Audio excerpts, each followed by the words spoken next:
মন জানো তো সবসময় খারাপ কিছু হবে। সো বন্ধুরা তোমরা দেখাচ্ছি, একটু আগে দেখেছিলে আমার হাতের গ্লাসে কিন্তু ড্রিঙ্কস ছিল, মানে অ্যালকোহল। সেই অ্যালকোহলিক ড্রিঙ্কসটা মানে হুইস্কির যে কালারটা কিভাবে আনা হয়েছিল সেটা তোমাকে দেখানো হচ্ছে।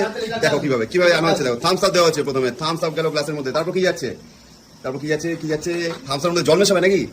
কি মেশাবে? স্প্রাইট। আচ্ছা জল স্প্রাইটটা মেশাও, দেখি কতটা হুইস্কির কালার আসছে। দেখা যাক। এই তো বিয়ারের কালার হচ্ছে মনে হচ্ছে, এটা কিছুটা বিয়ারের কালার চলে এসেছে। কিং নাম বলবো না, ব্র্যান্ড প্রমোশন করে লাভ নেই, ব্র্যান্ড প্রমোশন হয়েই যাচ্ছে এখানে কোল্ড ড্রিঙ্কসের।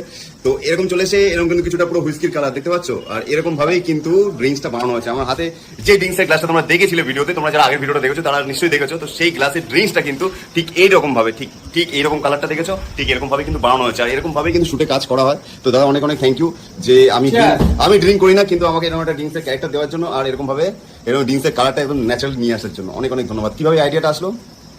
মানে আগে কি এরকম ভাবে অনেকবার করানো হয়েছে?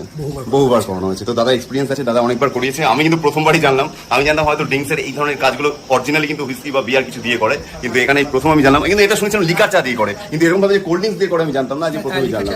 হ্যাঁ, লিকার চা না থাকলে তখন ড্রিঙ্কস দিয়ে করা হয়। আচ্ছা খুব ভালো জিনিস কিন্তু শেখালাম। তোমরা কিন্তু বাবা মা বা অন্য কারোর সঙ্গে এরকম ভাবে সামনেও খেতে পারো, খেলে মার খাবে কিন্তু, ঠিক আছে? যতই কোল্ড ড্রিঙ্কস তো চাই, প্র্যাঙ্ক করতে গেলেও মার খেতে হবে, এখন কালারটা দেখে পুরো অরিজিনাল মনে হচ্ছে।